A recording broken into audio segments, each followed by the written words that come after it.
Greetings and welcome to each and all of you. Thank you so much for joining this morning or this evening, wherever it might be on your end.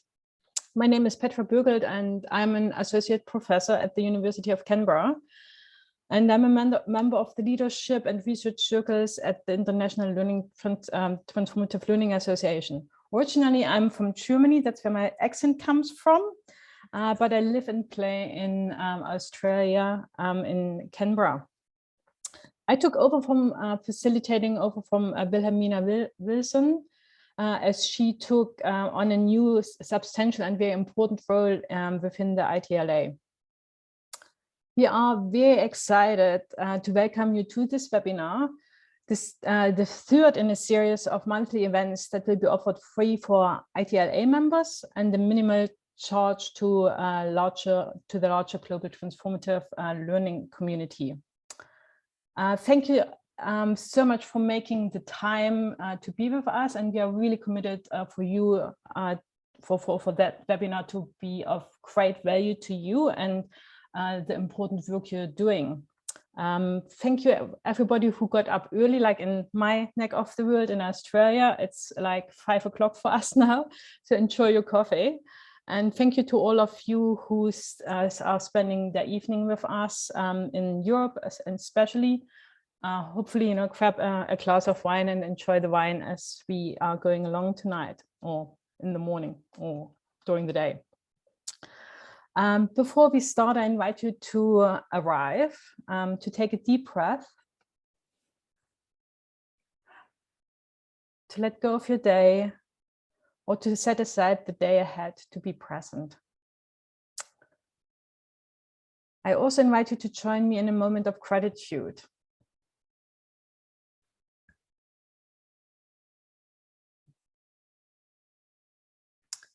On our behalf, I acknowledge the traditional owners and custodians of country for our time and in different places on which, in the location where you are living, and our ancestors across the world.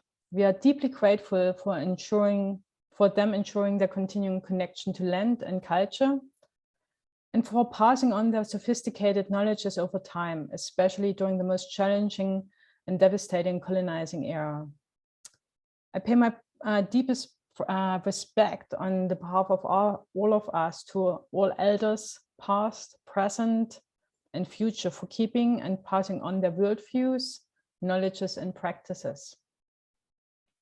I also express my gratitude to the Taiwanese indigenous artist Ethan Papalalung, who is the first ITLA artist in residence, and whose amazing, beautiful work you're seeing on the slides and also on the ITLA website.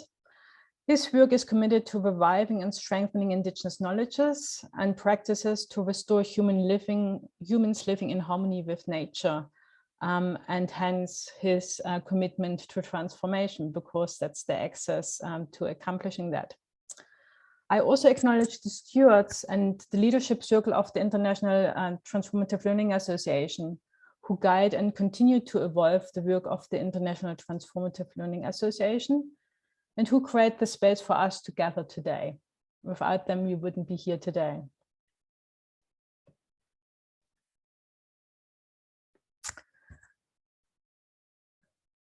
The mission of the International Transformative Learning Association is to promote critical scholarship, research, teaching, application, and practice of the social, scientific, artistic, and humanistic principles of transformative learning theory and practice. That is why we exist, and this is everything we are doing, and we are doing in service of this mission. And so we are very glad that you're joining us in accomplishing this mission.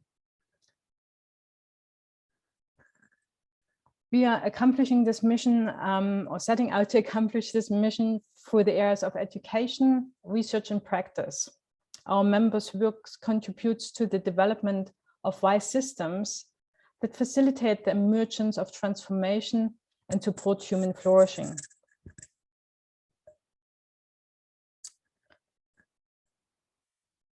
The ITLA Leadership Circle inquired into the ITLA values as we developed our public presence. Out of that process, we identified several core values for the ITLA. These values are highlighted on our ITLA website, and we will highlight one of our values during each of our webinar sessions. Today's value is knowledge and insight. It's all about pursuing the truth through pattern investigation and the use of intuition. And today's webinar is very much in alignment of that. So today's webinar is about today's epistemic crisis and the postmodernism and the implications for transformative education.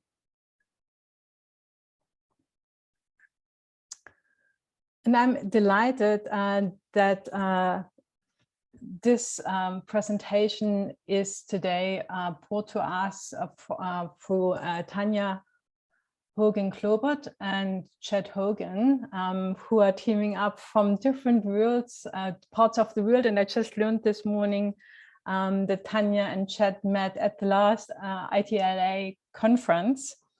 And it's quite because also the Transformative Learning Association, one of our really of our core values also is inclusion and covering different aspects of our beautiful world. And so Tanya having a background, a German background and Ukrainian background, and Chad and US background, but both living in Germany now. And actually I learned this morning Chad has been born in Germany. So it's wonderful to have those connections across the world. Now, Tanya is an akademische Rätin or associate professor at the University of Augsburg in Germany.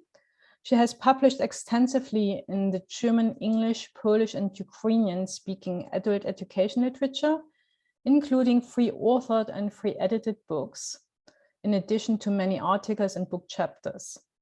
She has been the director of the Summer Institute of Civic Studies in Germany and the Ukraine since 2015. Chad is an associate professor of adult learning and lifelong education at North Carolina State University. And he has been the co-editor of the Journal of Transformative Education since 2016. He has published 4 books on adult education, dealing with the theory and practice of transformative learning. His research explores transformative learning in different contexts, including migration, higher education, and major life transitions. So thank you so much, Tanya and Chad, and I'm handing over to you now, and greatly looking forward to your presentation. Thank you. We're excited to be here. Let's see if we can share our screen. We can try, and we need probably so yeah, thank you, Petra, for introducing and for welcoming us. Thank you for the invitation, and dear colleagues, thank you for coming and taking time to speak with us, to think with us.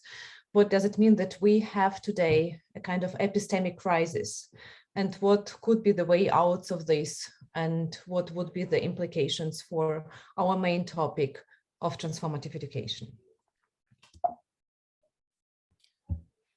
Yeah, I think for those like me who are from the United States, this really, I think the most famous moment for me in terms of this post-truth age we live in was during Trump's presidency, when there was a constant rotation of his press secretaries. And very famously, how he claimed that his inauguration was the most highly attended inauguration in the history of the United States. And if you look at the picture, the one on the right is Trump's inauguration, the one on the left is Obama's inauguration. And of course, Obama's was hugely popular. It was a major breakthrough in American history. And Trump's press secretary said, when they were called out on that, she said, well, he wasn't, telling a lie. He was just presenting alternative facts. And like, well, that's kind of a problem if we have no basis on which to have conversations around what's real, what's not real, what's true, what's not true. It makes it very, very difficult to function as a society. And for those of us who are not from the US and need a little bit more current or contemporary example, we can look what kind of alternative facts can cause now. And the examples that we can refer to will be also alternative facts as coming from Putin, who justifies his war with a notion that he wants to denazify Ukraine because there is a genocide that was made in Ukraine and that Ukrainians are fascist and Nazi. We have a Jewish president, so it's hard for us to be Nazi. And Russian-speaking people in Ukraine say, no, the genocide, that's what you are doing with your people. We don't feel this. But at the same time, most people in Russia, at least according to the service, over 70% believe in this lie and believe that there is no war in Ukraine. There is a special operation to liberate Ukraine from Nazi. So we see that the connection to the truth is somehow lost here, and the lies are now can be presented as alternative truths. So what can we do with this? Of course, the situation is not new. We can see a lot of moments in the history where it was a comparable situation. We pretty much probably know the name of Goebbels, who was propaganda minister in the Nazi Germany, who said famously, you just need to repeat a lie several times, and then there will always be people who believe it. And later on, when Hannah Arendt wrote about Nazi Germany, she famously said that the ideal subject of totalitarian rule is not the convinced Nazi or the convinced communist, but people for whom the distinction between fact and fiction, true and false, no longer exist. So in our talk, in our discussion today, that's what we want to address, the post-truth and the era of post-truth and our relationship with truth. How can it be rebuilt? Because we see them as damaged. Our attention kind of got hyper-focused on this beginning in 2019 when we read a forum article in AEQ by Ilana Michelson called The Ethical Knower, Rethinking Our Pedagogy in the Age of Trump, which we thought was excellent. We disagreed with part of it, but we thought overall she just brought up some really great things. She said that, there's a responsibility for us educators of adults to develop epistemically responsible learners. And we wholeheartedly agree. She thought that the transformative learning theory was not adequate to that task. And we kind of disagree with that. But that kind of got us thinking more seriously about what does it mean to develop epistemically responsible learners. So here briefly is her article, our response to it, and then 2 articles that we've published since then kind of on this topic, should anybody want to look that up. And we definitely connect this not just with adult education, but with transformative education. We do look at that broadly, not specifically just how Mesro defined it, but as people experiencing significant changes in the way they experience and conceptualize and interact with the world. And we believe that the way that people interact with knowledge, their epistemic habits, are a hugely important part of how they conceptualize and interact with the world. And so we think that is kind of a process orientation towards transformative education, where to the extent that we help people develop the skills and the habits of interacting with knowledge in certain ways, holds the potential for very dramatic changes in how they experience the world. As a starting point, we'd like to talk just a little bit about postmodernism, because we entitled this talk Post-Postmodernism. But we posed the question, what tools do we have in education? What conceptual tools do we have to help us counter this post-truth phenomena? And by and large, a lot of us operate from, or at least are strongly influenced by, a postmodern perspective. And we find postmodernism to have been a hugely important turning point in our ways of thinking. If we look at the pictures on the right, we have kind of a very classical painting. And then to the right of it, we see when classicism turned into kind of modernism, and Picasso very famously as a representative of that school. This picture is called Weeping Woman. And we can see in that Picasso was trying to convey a woman who had just lost a child, and what, you know, how do you convey that in picture form? And so under modernism, they definitely were challenging tradition. They were questioning things. You know, we can see a huge leap forward in what Picasso did, for instance. But if you look at the bottom picture, that's where we see postmodernism really challenging tradition. And when they say art isn't just a picture. Marina Abramovich is the woman in red. This is a fairly typical kind of performance art she would put on. And this one in particular, she would invite participants to come up and just sit across from her, and they would just look at each other's eyes. And for as long as the people wanted to. And very famously, very often people would just break down into tears. It was this human connection. And so, you know, postmodernism was hugely important in getting us to challenge certain things, which Tanya is going to talk a little bit more about. I think metaphorically, it very much did what the picture on the left is talking about, where I think that if we had several blind people around an elephant that had never seen an elephant before, how might they describe it? And of course, it would be based on where are they with the elephant? What is their experience? So if you're at the tail, it's a very different experience than if you're at the leg or at the ear. And with postmodernism, really what they're saying is none of us can see the whole elephant.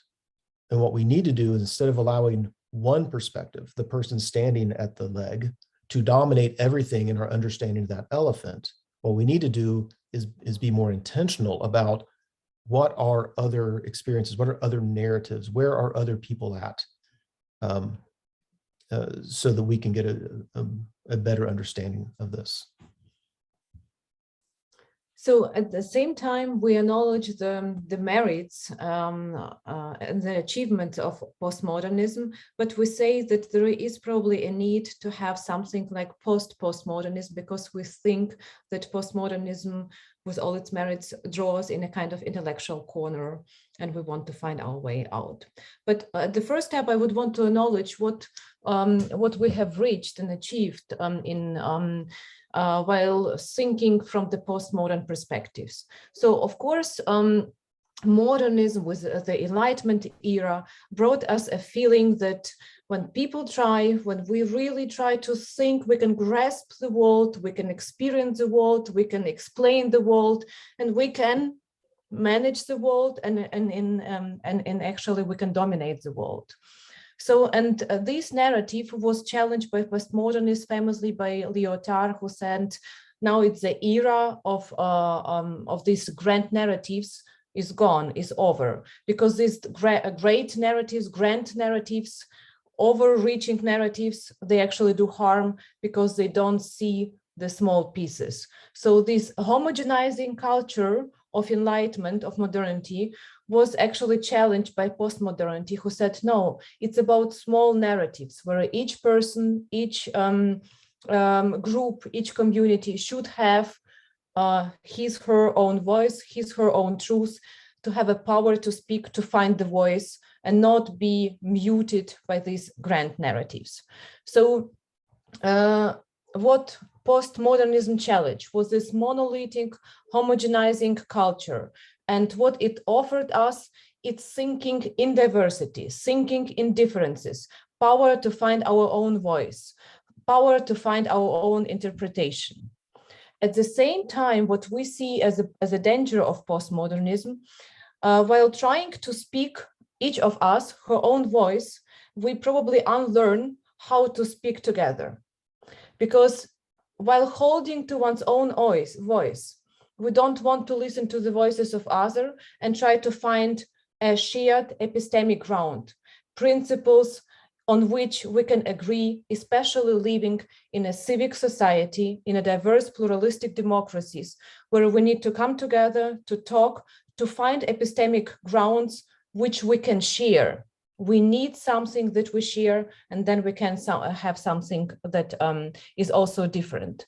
So postmodernism that actually denies the so-called big universal truths and allows us to have small narratives, each on his own, is in danger to tear away this shared ground on which we all can stand. Because if there is no universally valid knowledge, if there is no universally valid reality, then it's actually probably okay for each of us to live in one's own reality. And we have, an environment that makes that very easy to live in our own realities. It's funny because I think postmodernism, came from a good place where people were trying to promote equity in the world, right? But it's funny when people come at it from a not so sincere place or a more of a selfish place, then they use the same tools, if you will, for their own ends, which is to say, yeah, I want my own truth and I want to say whatever I want to say. And how do you, if that's the only ground you have, how do you argue against beliefs that should patently be contestable? So nationalism, racism, sexism, how can you legitimately say, if you were to say all perspectives are equally valued because it's your own reality no matter what, how do you speak against it? And we have environments where, whether ill-intentioned or not, there can be it's very, very easy to get separated into our own echo chambers. So we have the internet, which is just more and more a part of our lives, which allows for massive amounts of information and misinformation and disinformation. There are algorithms that show us only those things that we seem to agree with anyway, building a sense that, of course, every right-thinking person is going to see the things the way I do. And these kind of things it increases the polarization in society. So I don't want to deal with people who see things differently than me. I see them probably in a simplified way. They are either what? Dumb or evil or whatever. And I'm just saying we live in a world where that's probably not going to go away. Those kind of things are here. And part of epistemic responsibility, I think, includes how do we live in that environment, especially if we're trying to be a free and democratic society. It's one thing if we were totalitarian, right? I mean, whoever had the power could just say, this is going to be everybody's truth, and they just cram it down our throats. But if we say, no, we live in a world that's very plural. People travel more, and in many ways, our societies are more and more plural. We're trying to be free and democratic. We can't do that in echo chambers. We have to find a way to come together across difference. And so we don't claim to have the answer to this necessarily. I wish we did. We'd probably be famous if we just came out with our post-postmodernism. Mm-hmm. But we're kind of pointing towards it. And where we come at it, we're not trying to be ironic, but it's a little bit ironic because we're grabbing some things that postmodernism very explicitly decried. And we're saying, yes, there are some valid critiques there and things we need to be careful about. But we nevertheless need, for a shared epistemic basis, some things. This is not an exhaustive list, but we begin with, it needs rationality, it needs autonomy, and it needs pluralism. Perhaps defined differently or defined very carefully. But these things we believe are essential components of developing some kind of shared epistemic base for a society that's plural and trying to be free. And we very much acknowledge that especially the value of rationality was contested by postmodernism, and rightfully so. But we think that one is to accept the critique and try probably also to improve, to reformulate, to make it more extensive. And another thing is just to reject it, because while rejecting rationality, we actually would reject a tool. How can we speak with each other? And especially on this political civic level. So rationality was defined by different authors in different way. We take for our purposes a pretty famous definition of rationality as made by Harvey Siegel, who said that mostly it embraces appeal to reasons to generate, justify, evaluate, and modify our beliefs and also our actions.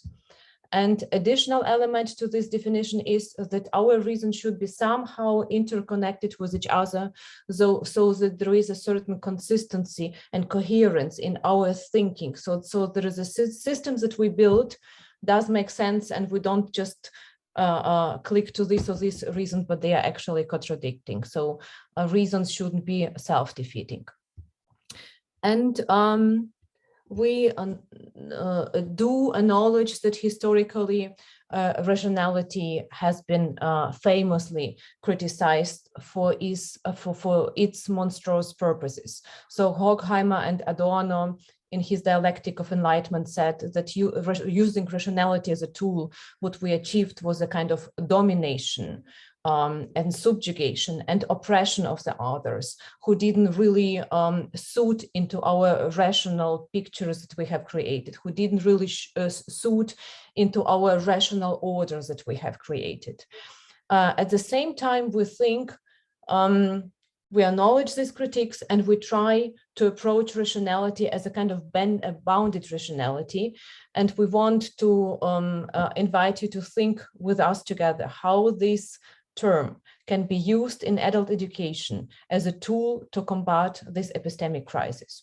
So in doing this, we acknowledge that rationality does not guarantee either progress or truth. So it's not that we will, only with rationality, we will come to truth. But we do think that through playing the game of giving and asking for reasons, we probably in this process, rationality is for us a process. So in this game, we can develop probably a more nuanced thinking.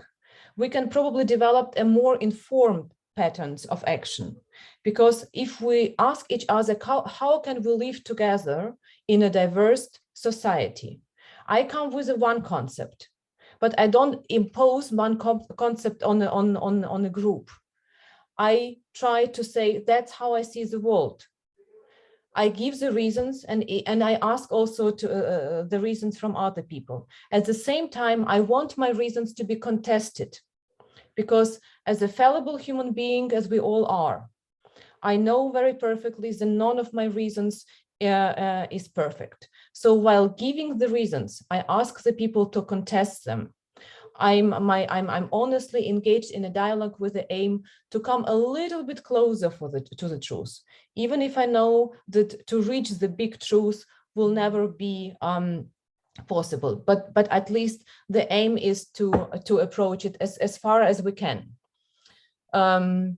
So we do think that when people come together and engage in this game of giving and asking for reasons, try to be consistent in their thinking, and if there are inconsistency, to ask oneself, why?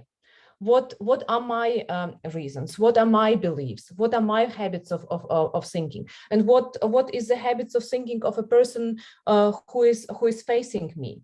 And through listening to this, I can understand myself better, I can understand the other person better, and probably it's easier for us to move forward in co-creating of our worlds, co-creating of our democracies, co-creating of our societies.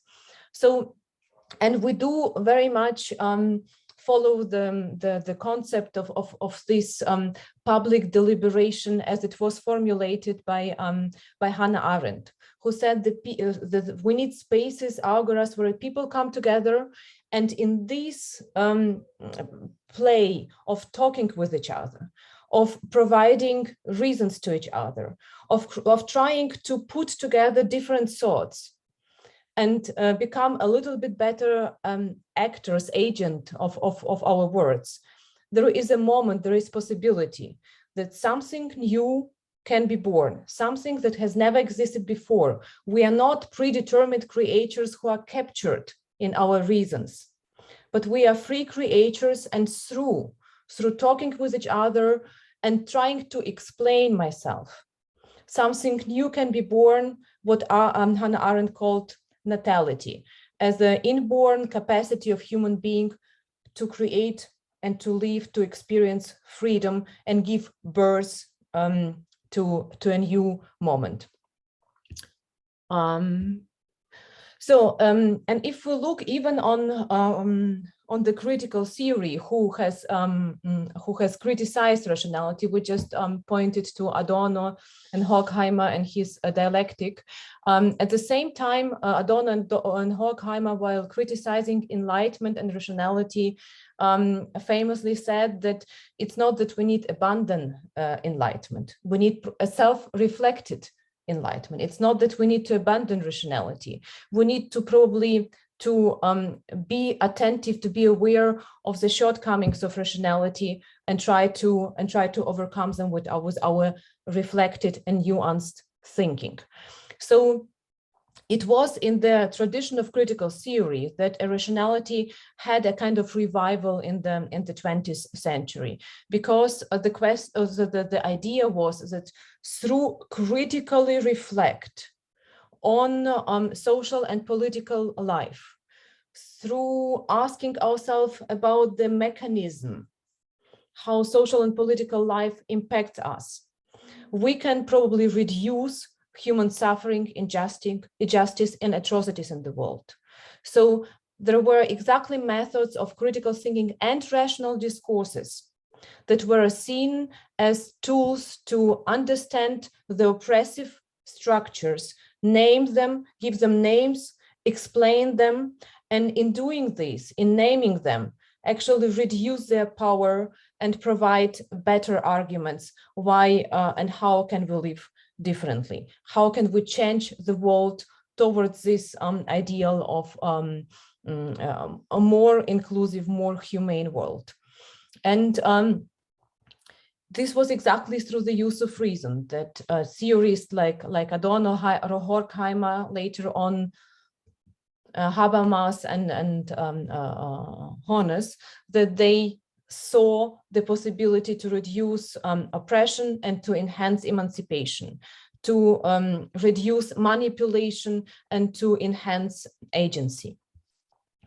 And to make it a little bit more probably nuanced or expressive, illustrative, I like this quotation of Martha Nussbaum, who famously is a feminist and very much nuanced and critical thinker, arguing for humanism and humanity. She argues that exactly the rationality is the tool or one of the tools that could help us to overcome oppression. I just read briefly the quotation of Nussbaum. Convention and habit are women's enemies here, and reason their ally. Habit decrees that what seems strange is impossible and unnatural. Reason looks head on at the strange, refusing to assume that the current status quo is either immutable or, in any normative sense, natural. The appeal to reason and objectivity amounts to a request that the observer refuse to be intimidated by habit and look for cogent arguments based on evidence that has been carefully sifted for bias.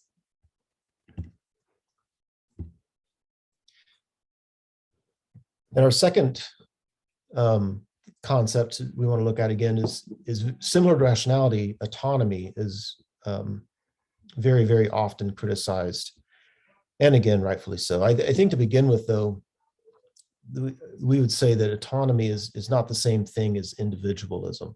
Autonomy can and probably needs to coexist with solidarity, but it's solidarity, but that implies that there's the courage and a habit to stand up against the community when necessary.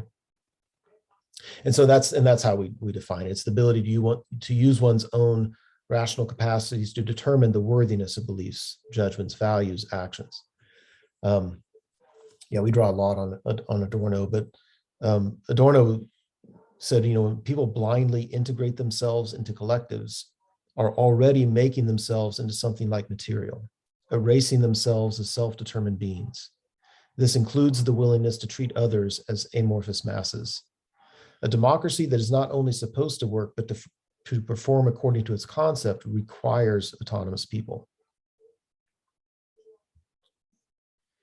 So there's a couple common critiques against it. So one is when people equate it with individualism, a self-centeredness, which we just think that's just conceived incorrectly. One critique is also that it doesn't make sense to teach autonomy when most of our actions in life are not autonomous. They take place under somebody else's direction. And I find that critique just weak, to be honest. I mean, having the ability and the courage to think what you think is best doesn't mean that you can't also say, well, in this situation, I need to follow the direction of others. But we still need people to say, under the direction of others, they might need to say, whoa, no, I'm not doing that.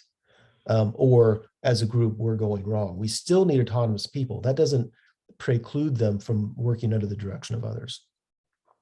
Another critique is that none of us can possibly know enough to have an informed position on very many things at all. So therefore, why would we try to get people to be autonomous when that would just lead, if people are insisting on deciding for themselves what they're going to know, then just a bunch of uninformed beliefs. And again, I would say this doesn't preclude somebody from realizing when it's more epistemically responsible to defer to people that are experts in a field.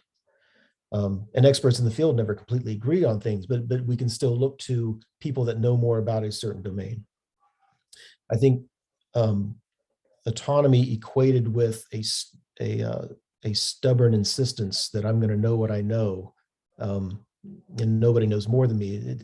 That's not epistemic responsibility, and that's not what we're talking about. We would say too that what would be the alternative?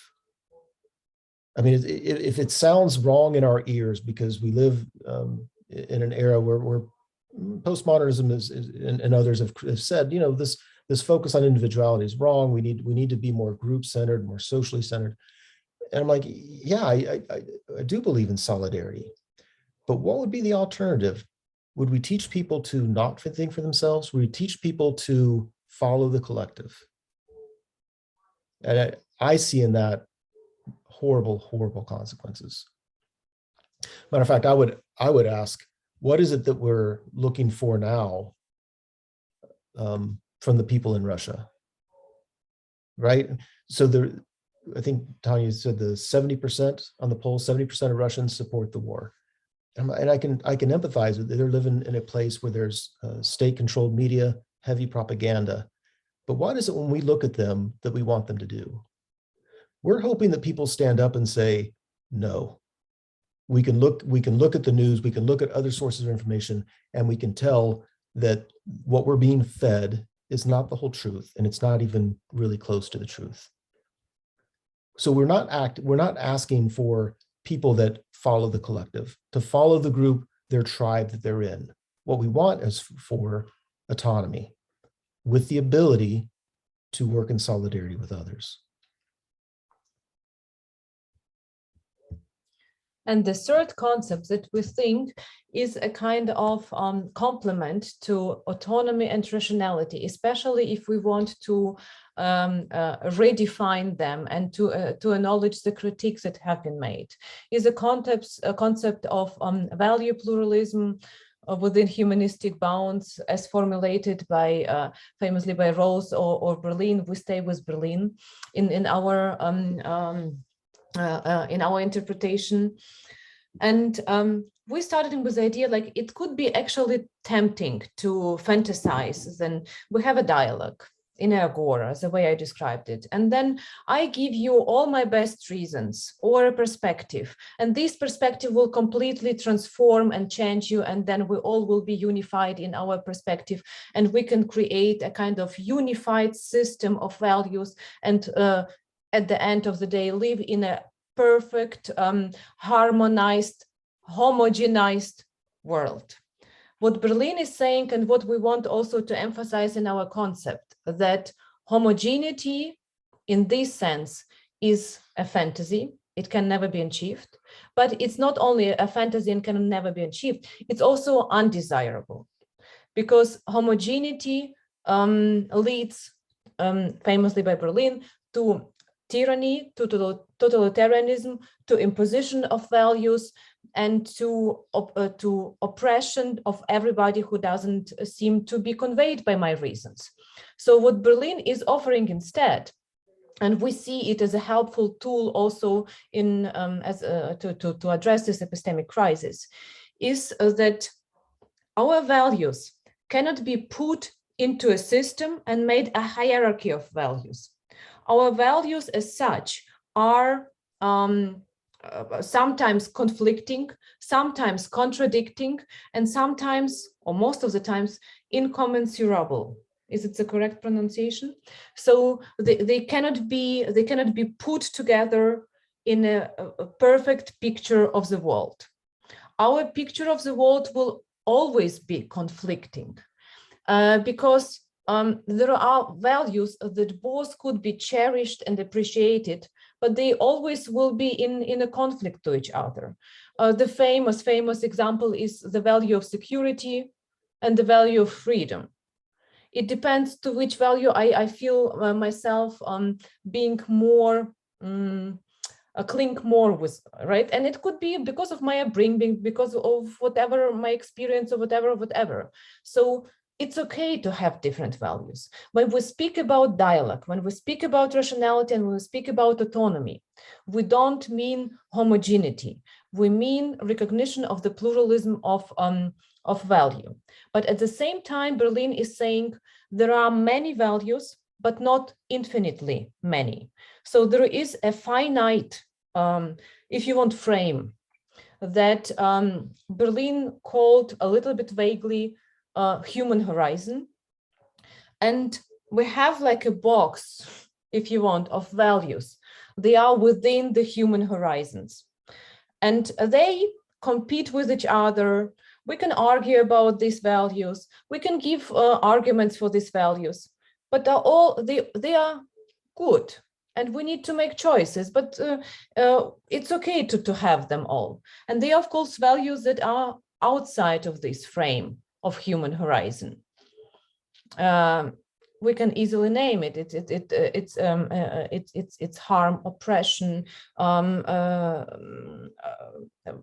undignified treatment of people or person, everything that would contradict or do harm to human dignity, if you want. So that's how, for myself, or how we reformulated Berlin human horizon. Probably everything that would put human dignity into question and do harm to human dignity would be a value outside of the human horizon. And then it cannot be one of the values that compete with each other, that there is a border where we say, no, speaking in terms of alternative facts, this is a lie, right? So this is not alternative fact. This is something that is completely outside of the border. And then within the frame, we can have different interpretation. At the same time, for Berlin, this situation of competing values is not a situation where that could lead us to a kind of passivity. Then we say, yeah, this is good, and this is good, and this is good, and I don't know what to do. For Berlin, it's very important to say that we as a person, we have a responsibility, a burden of judgment, a responsibility to make a choice. We need to stick with one value, because sticking with this, pursuing a value, pursuing an ideal, if you want, that's what makes us active. That would make us to an agent. That would give us power to pursue something, to develop our life concept, to develop our political positions. At the same time, this burden of choice means that we constantly reflect on our values, asking ourselves, can we still stick with this? Or do we need more to nuance it? So burden of judgment connected with this critical self-reflection. And what Berlin is saying, what we can hope for and what we can achieve is a very precarious equilibrium. But probably it's also okay to have it. We cannot have a firm, put in stone things that we can live with our whole life. We can have this equilibrium. And it's probably good also to live with them, acknowledging that other people could have other good values. And then implications could be a lot of things here. I mean, obviously, at least I feel like we're kind of rushing through this. There's a lot that could be said around this topic. But for us, democracy is not inherent. We're not born with the ability to live in a democracy. It's actually really difficult. And I think we think there needs to be a more explicit focus on how do we equip people, especially as educators of adults, how do we equip them to better live in an age with the information, disinformation, the post-truth phenomena going on in a way that supports democracy. That's not an easy task. It requires lifelong learning. We think it would include things such as being explicit about how we know what we know and why we feel we know it. It would include epistemic humility, of acknowledging that no matter what I think I know and how hard I try, I'm not 100% right. I couldn't be, and nobody really could be. But there's a difference between throwing the baby, between me saying, I know I can't be completely right, to everybody's equally wrong. It's not true. We can start, if nothing else, by naming what's obviously not true, even if we never can get to complete truth. I think implications for education,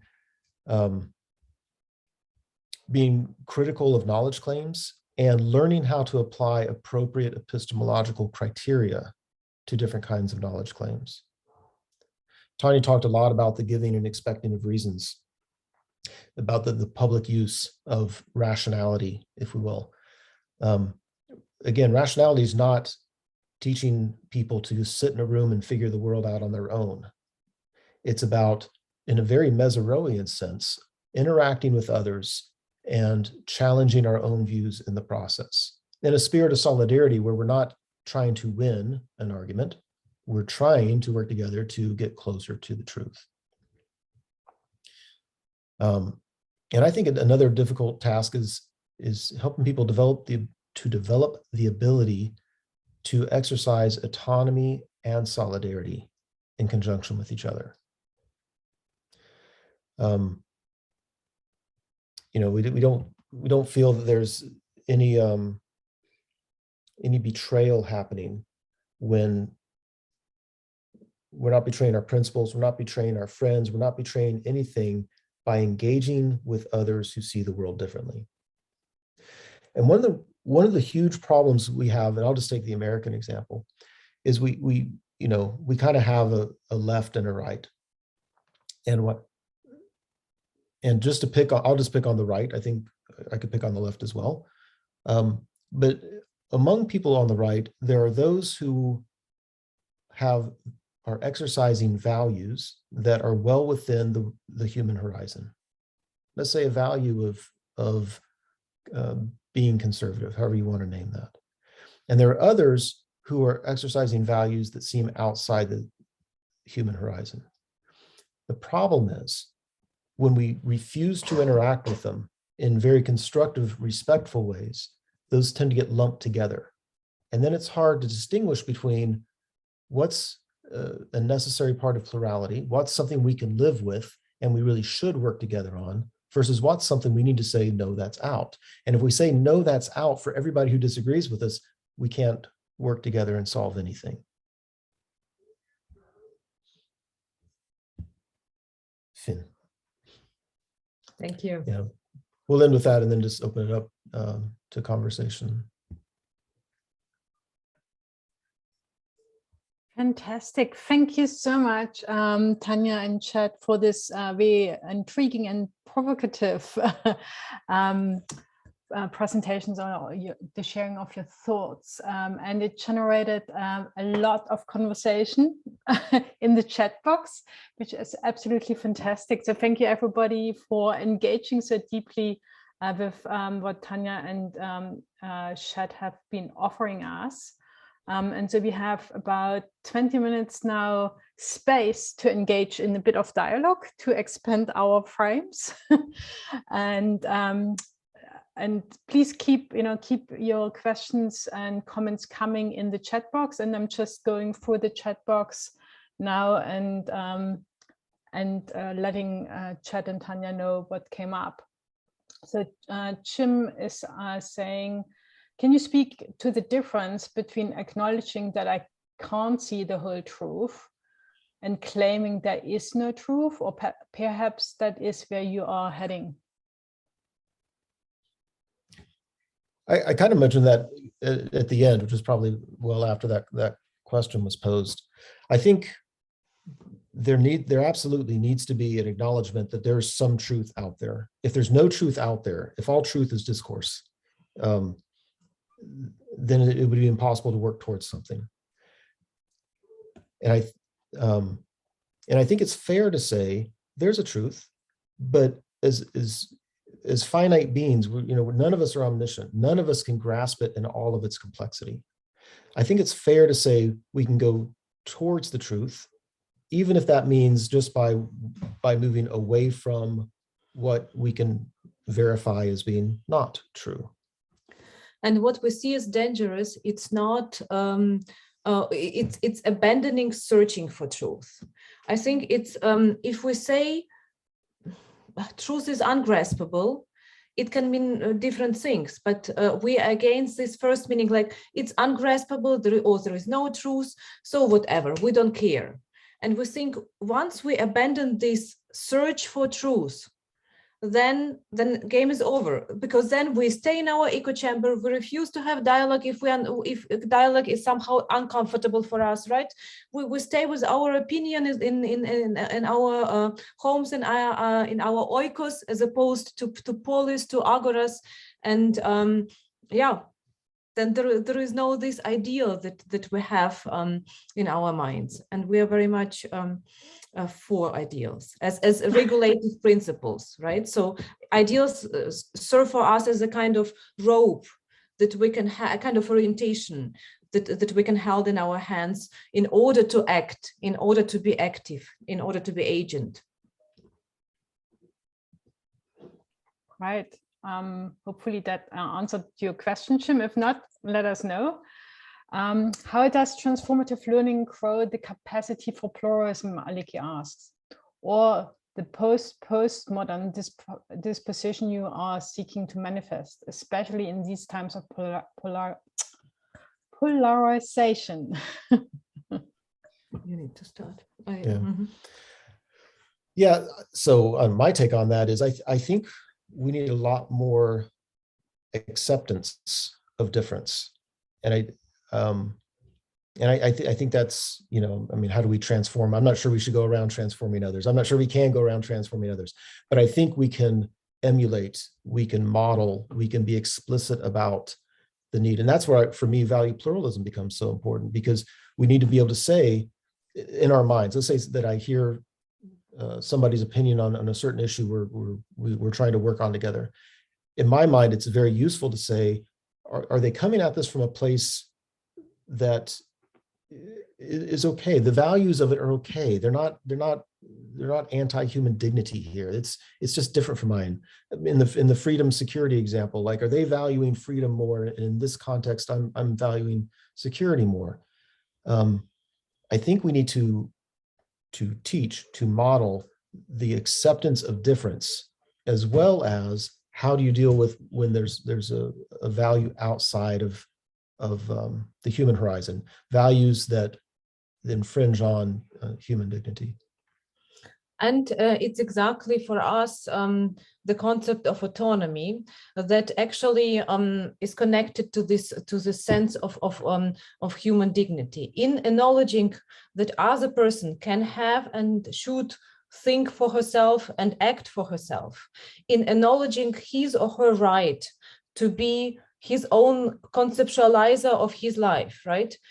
Then any attempt to transform another person is considered by us as a kind of danger or a threat to impose on someone, and as in doing so to put in question her human dignity, right?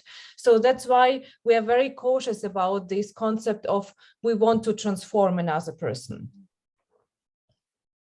Great. So it sounds a little bit, if I can chip in there, it sounds a little bit that by authentically offering our beliefs and our viewpoints, and in the dialogue with another person, respectfully allowing them the space as well, that's maybe where transformation occurs and emerges, rather than being imposed upon. And certain, good. And exactly, respectfully and in spirit of solidarity, but at the same time not letting politeness make us mute, right? So when I was always making a difference between civil society and civic society, because civil society is a polite society when we want to be polite to each other, and it's okay.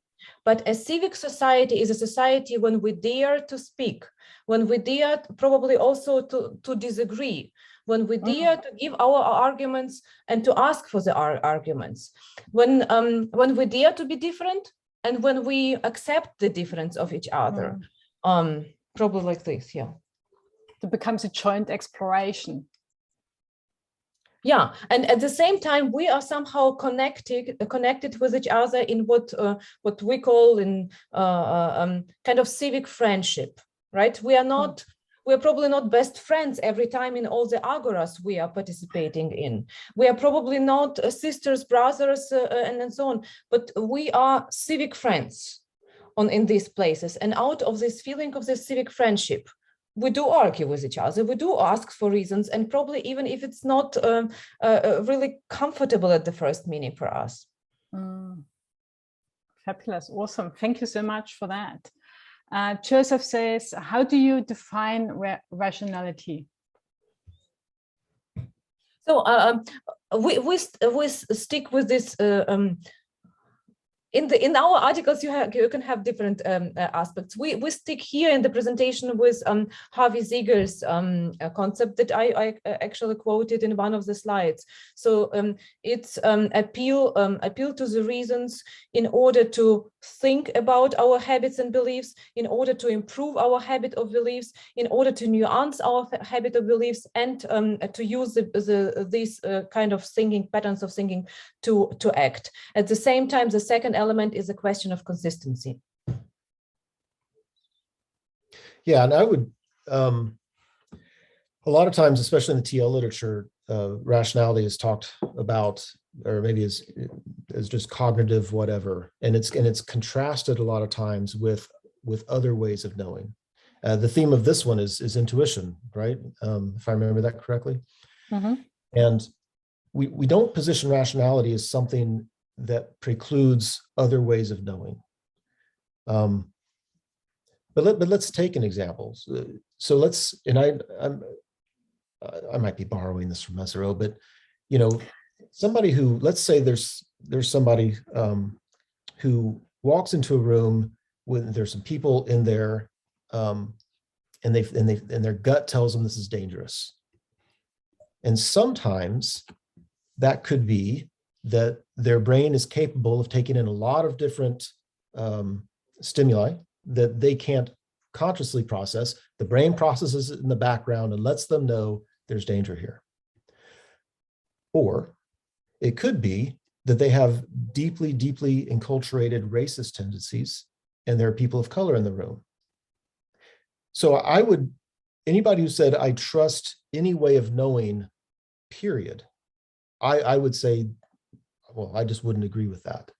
I think we need to question that. I think we should listen to it. Sometimes our intuition, like in the first example, is very, very helpful. And sometimes it's the product of some very poor cultural upbringing.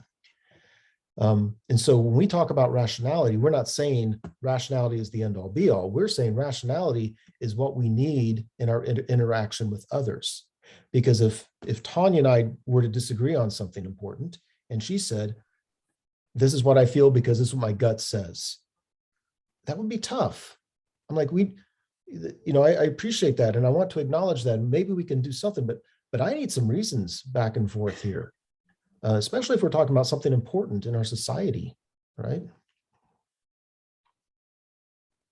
Right. And we do acknowledge that rationality needs to be complemented by a lot of other things. We just have it in the forum that rationality is more on this. We acknowledge this. We acknowledge, that's why we said it's always bounded and it's never incomplete, but it's a tool.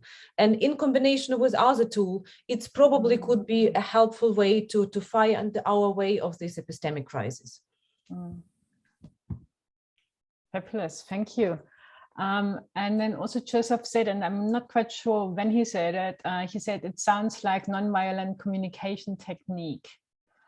Can you connect it? Otherwise, we might ask Joseph to just hop on and explain. Maybe Joseph, do you want to unmute and explain? Can you hear me? Yes, we can. Thank you. Yes. Yeah. Yeah, thanks. I'm enjoying this very much, and I'm actually also in North Carolina. I saw that Chad, you're from, and you're at NC State? Yes. Excellent. Okay, so nonviolent communication, as I understand, I'm not an expert on it, but that it's a process of listening and speaking so that you don't dismiss what the other person feels, experiences, knows, etc. Honoring that what the other person says is their reality, their reasons, their experience, and in order to be with that other world without judging or dismissing out of hand, so it becomes a much more constructive, productive way of having those kinds of rational discussions especially with people who are not in your echo chamber. Does that make sense? Totally. And I would say also in terms of, if we take it to the reality of society, there is a whole movement in terms of social movements as non-violent strategies. But it's also a very strategical tool. So it's not about how we can do this. So what values, but it's using certain kinds, a row of methods also to reach an aim. So in principle, non-violent strategies in terms of improving our societies are very strategical, if you want, instrumental kind of discourse, right? You want to achieve something. What we are arguing is like, we don't know what we achieve.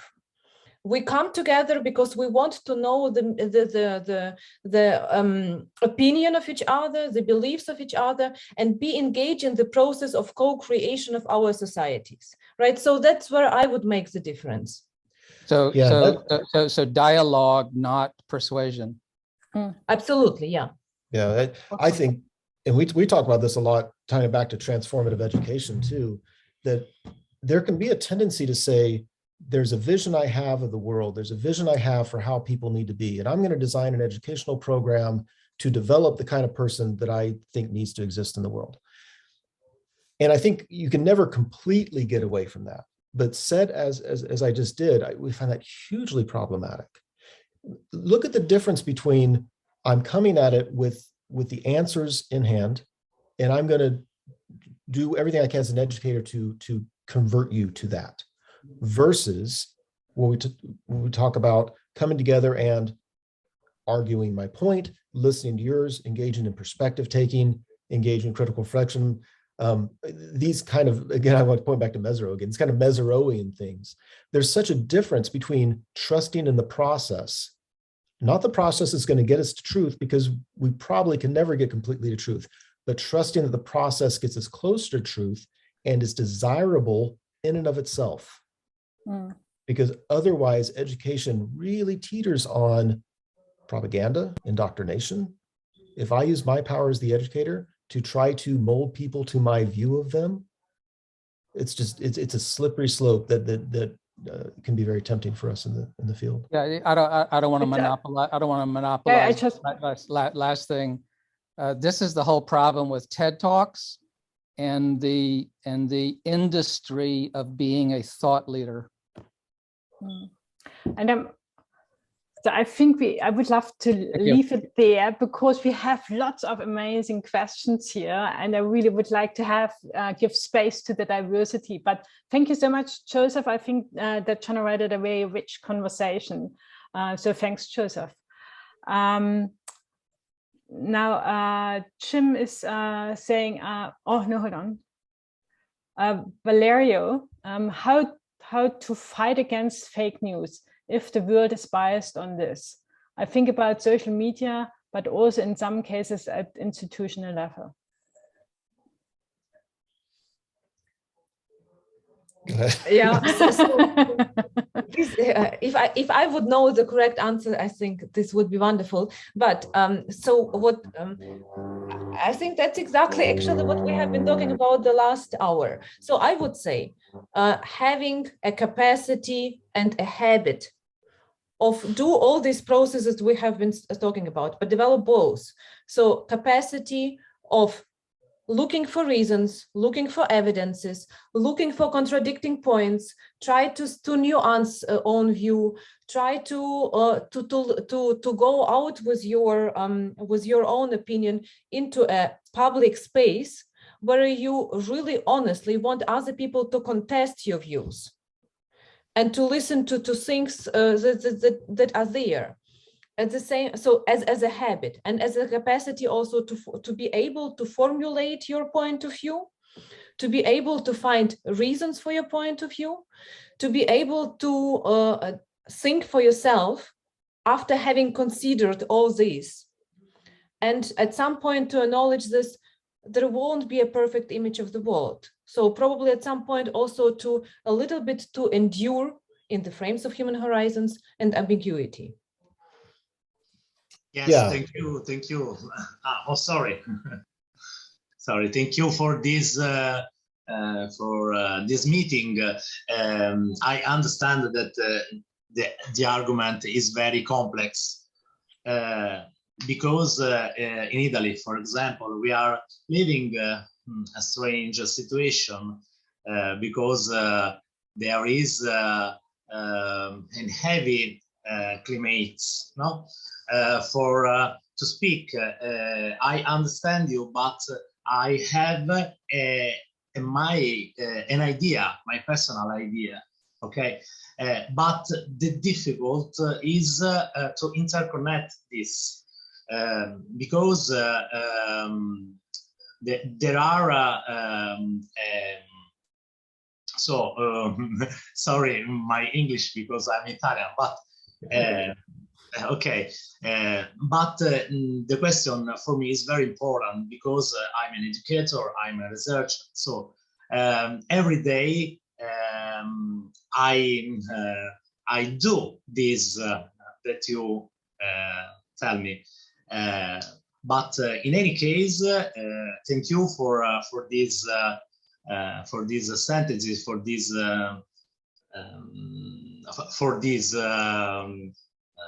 questions. So, okay, thank you. Thank you. Thank you. Thank you.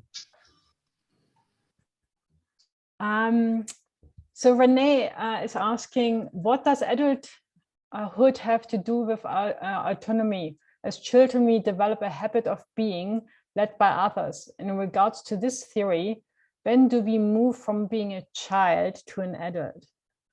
Great questions, eh? Yeah, it's funny.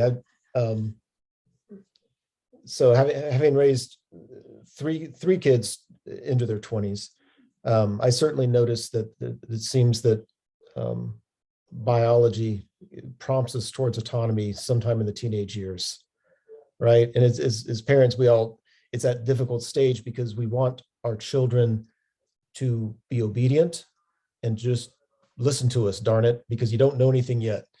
And at the same time, as soon as they leave home, we want them to be fully responsible adults. And it's always that tricky part. How do you parent these emerging adults?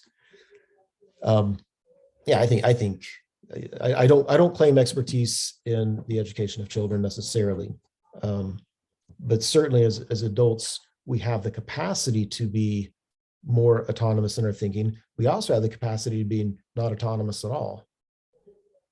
And I think what we can do as educators is to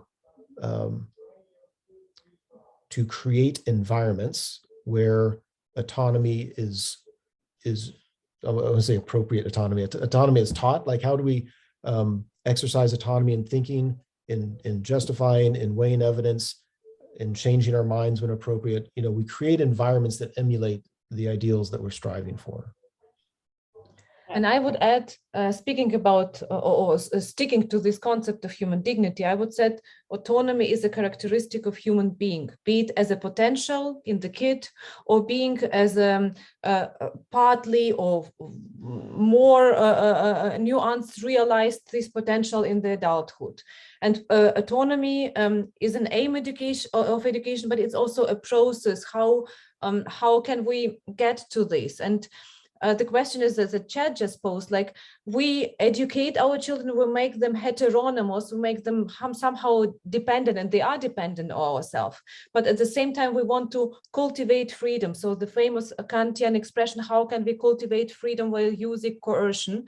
That's what we do at the beginning of the lives of our children. We do use coercion, but in the end effect, we want to cultivate freedom. So I would say autonomy is a potential always there. And other than this is a potential that can be partially realized. It's not either or, it's a question of gradually achieving an ideal. Thank you.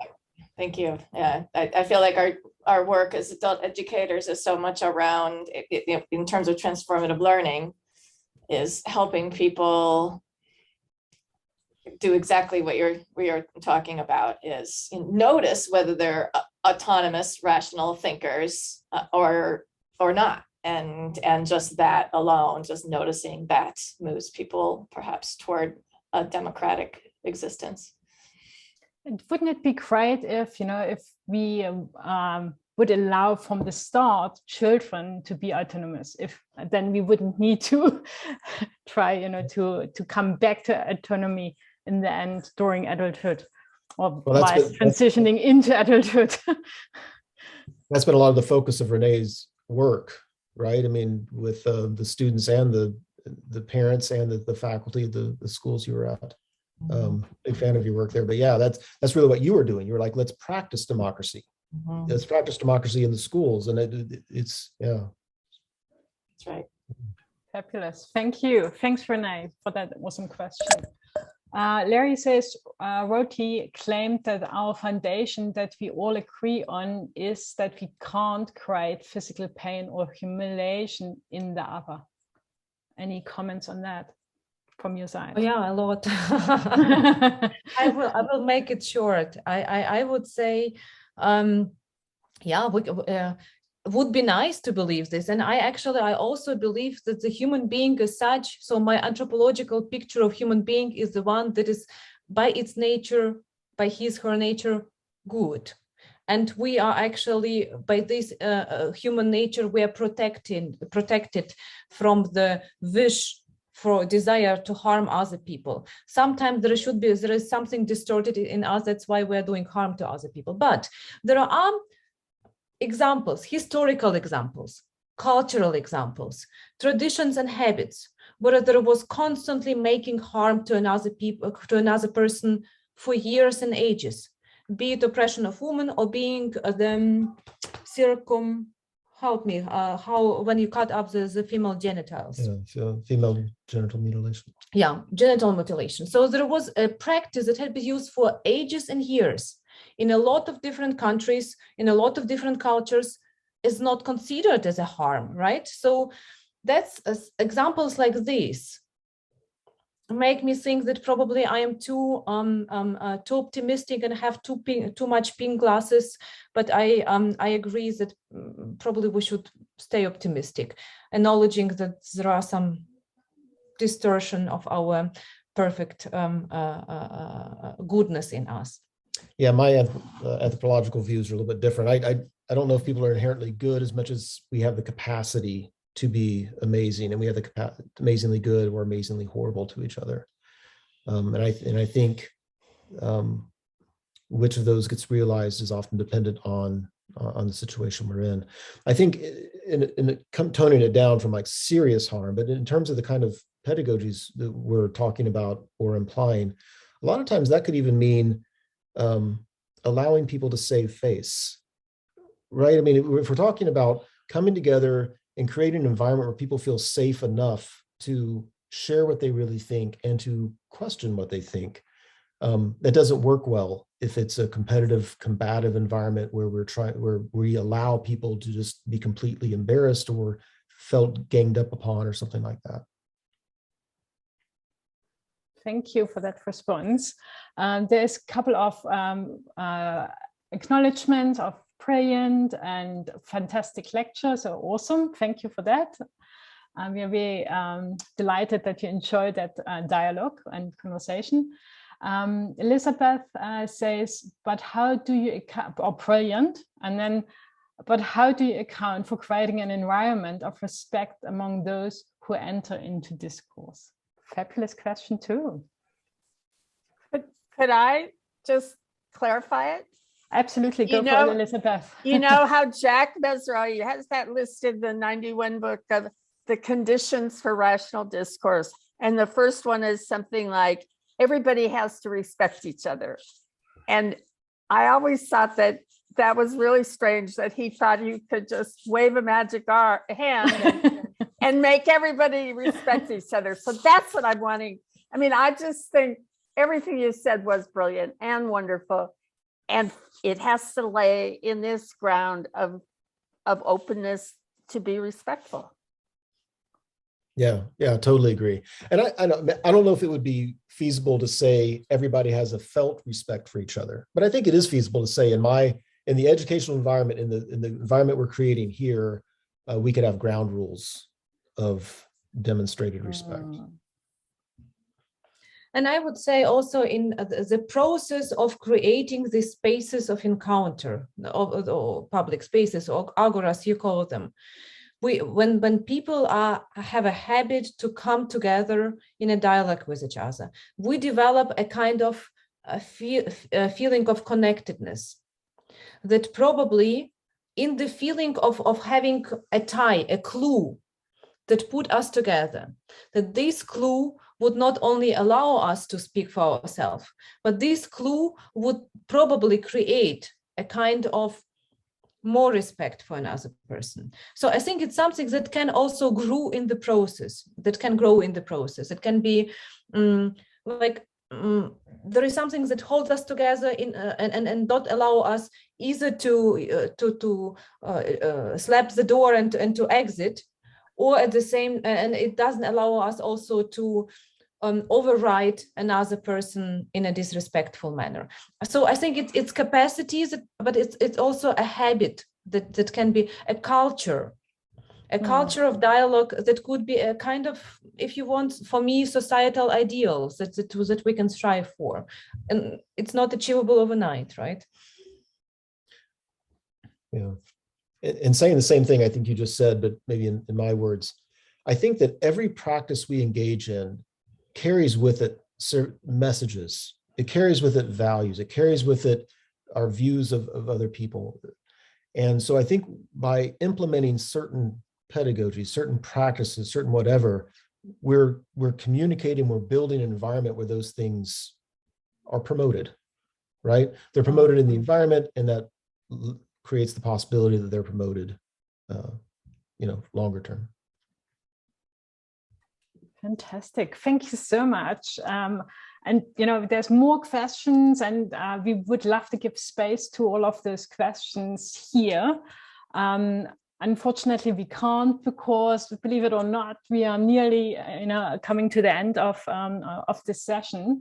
So thank you so much, everybody, for asking those questions. And I invite you to continue this conversation. This is, part of having those sessions is really to kind of intrigue people and to start conversations. And then we invite you really by joining the ITLA and using the forums we have made available within ITLA to continue those conversations, because they're really vital conversations, meaningful conversations, necessary conversations, which we need to shift the tide and get us out of this existential crisis and to create a future for us all in which we can all thrive.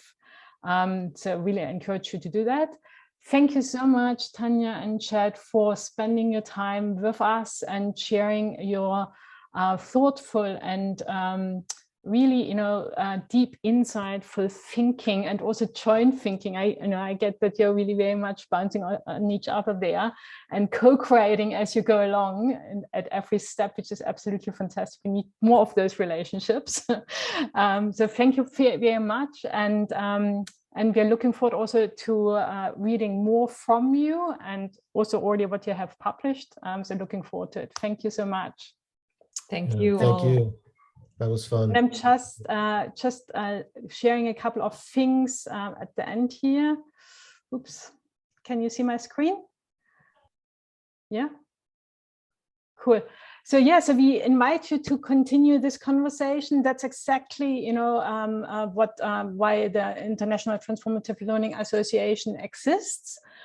So if you are not yet a member, we really warmly encourage you and nudge you to join us by going to this website. And maybe Kirsten, you could put this website into the chat box so that people can go directly to it. And as I said, we have within if you become a member, we have all of those conversation threads where you can continue the conversation and really come together, co-create. And, we are very open for communities to emerge, which are focusing on specific aspects of transformative learning. Now, also to have a little bit of a plug for the International Transformative Learning Conference is just around the corner. The conference is from the 6th to the 9th of April. It's virtual, it's online, which is fantastic, because from my perspective, then we can really have include more people around the globe and have those diverse conversations as we go along. So really encourage you to if you haven't probably many of you already have, but if you haven't, I encourage you to hop onto the International Transformative Learning Conference website and to register. Now also a little bit of a plug that you can just register, or you can register and also become an ITLA member for a bundle, which saves you actually a lot of money. And we would love for you to become part of our community at the conference, but also obviously at the conference as well. And that also means that we won't have our regular meeting or session. We have we have it in April, then on the 20th, where we are sharing the highlights of the ITLC. So if you for some reason can't make it for the ITLC, or if you just also kind of want to have a little bit of a debrief and reflect a reflective space on, you know, what's the highlights of the ITLC, what's the trends which are emerging, what's the important conversations which are emerging. We invite you to join us on the 20th of April to engage in those conversations.